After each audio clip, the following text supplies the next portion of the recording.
Every now and then, my thoughts drift toward the deaths of Lela and Raymond Howard. When that happens, a multitude of questions usually start to plague my mind. What could have prevented their demise? Did they suffer?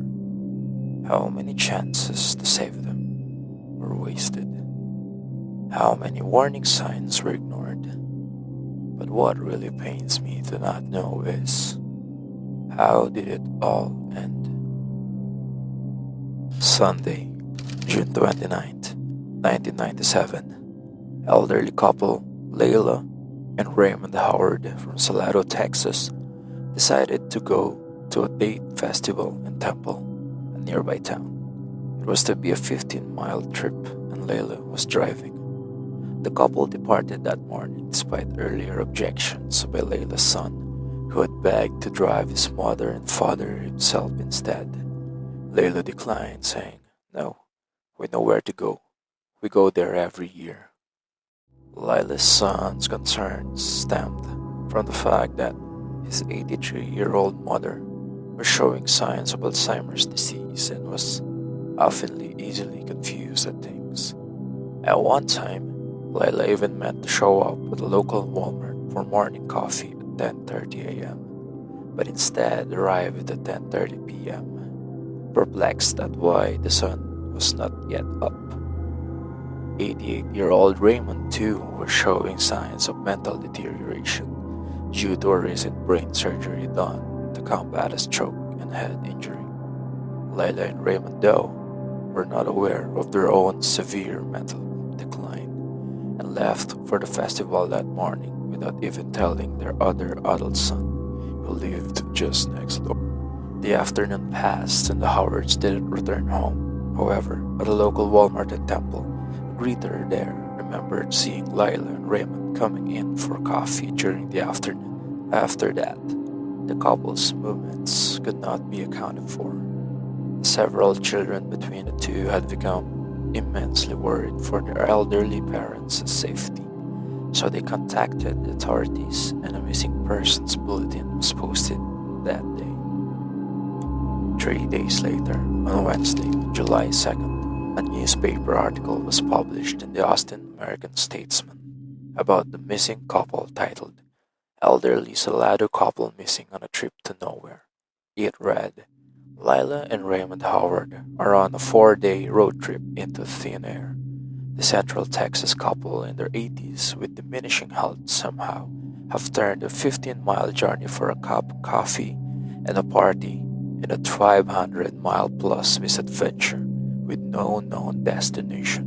That same day, a deputy in rural Arkansas pulled over Lela for driving with her headlights off, as it was nighttime. Lela and Raymond were 500 miles away from their original starting point in Salado, Texas. The deputy later noted that Lela was polite, gentle, and acted just like my grandmother. When Lela stated that they were trying to get back to Texas, the deputy noted that they were headed in the wrong direction if they were trying to return to that state, so he gave them directions. The deputy then asked Lela where she lived, but she could not remember. He let them off with only a warning.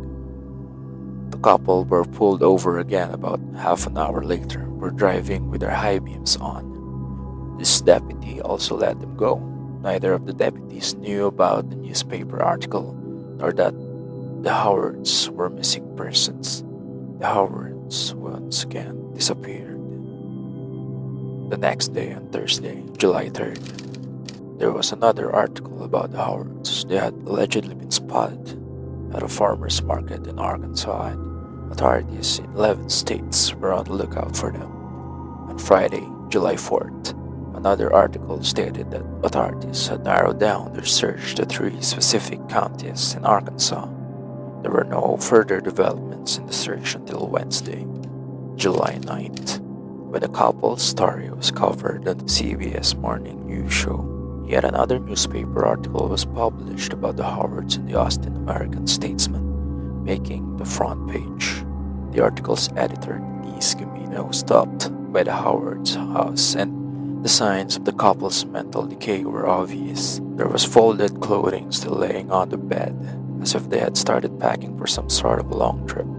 The television was unplugged and hearing aids were left behind the bathroom as well as various toiletries. Even though the month was currently July, the Howards' calendar was still left the page for February. Perhaps most notably, the Howards' cat, Happy, was left behind, essentially abandoned. The search intensified as authorities employed dozens of deputies carefully combed obscure back roads and brush areas, posted flyers, and questioned many civilians over a very large area. Helicopters were even later used in the search, and the investigation area grew to 1,000 miles from Salado, Texas. By then, one of the Howards' grandson had offered a reward of $1,000 for his grandparents' safe return. Tips came flooding in after the CBS morning show, but none led to the Howards' discovery.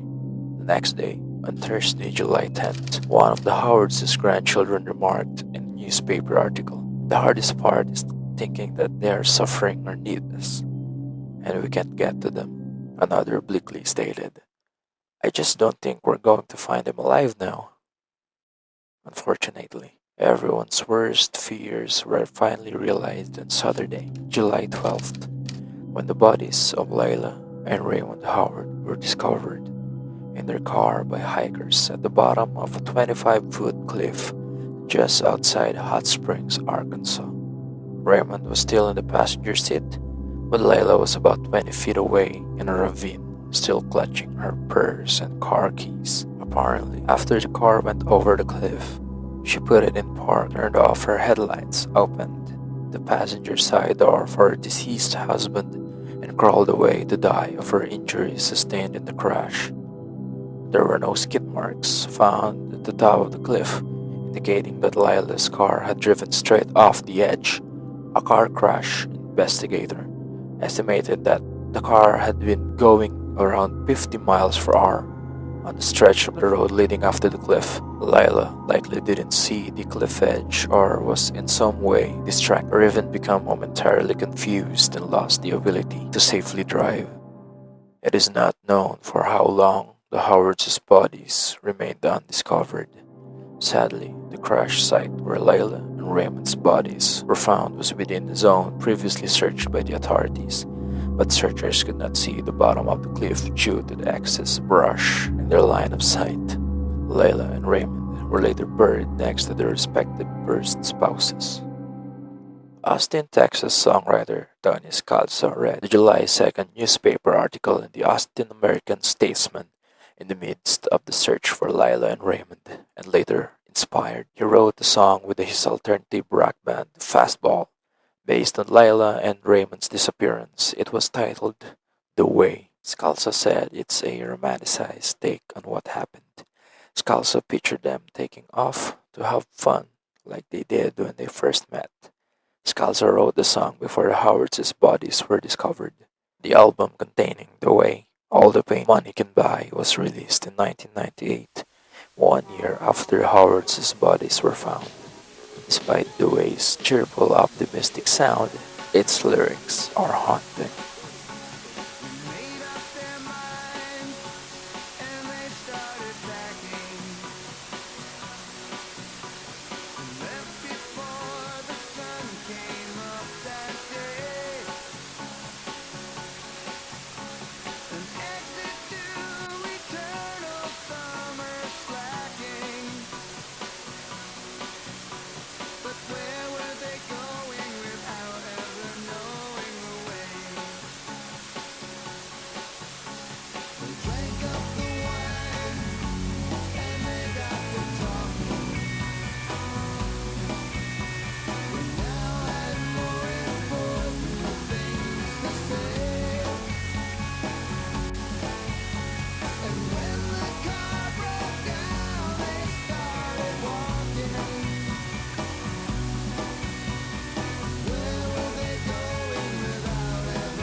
My thoughts again returned to Lela and Raymond Howard barreling off that cliff in Arkansas. Fortunately, I never seemed to get any answers to my questions. I suppose that I can only guess. Maybe Layla had seen the cliff edge but didn't have enough time to react. I wonder if she even had the mental faculties to function anymore. It leaves me thinking, what was going through their heads as their car plunged off that cliff edge? Fear? Confusion? I'd like to think otherwise. Perhaps in that moment it wasn't 1997 anymore. Maybe it was a much earlier time for them. Maybe their damaged psyches spared them from the sad reality. Perhaps in that moment for Lila and Raymond, there were no medications, no more hearing aids, no more doctor's appointments, no aching joints, no glasses, no operations, no pacemakers, no forgetting, and no more confusion. Maybe in that moment, and for their entire trip, Lila and Raymond saw themselves as a newlywed couple, their young skin perpetually gleaming in the summer sun. Lila in her best white wedding dress and Raymond in his finest black tuxedo. Maybe they envisioned a just married sign hanging on the back of their rear view window, and an empty soup can tied to their rear bumper. I wonder if they held hands. Maybe when Lila and Raymond Howard drove off that cliff in Arkansas in 1997, they weren't scared. Maybe they were smiling.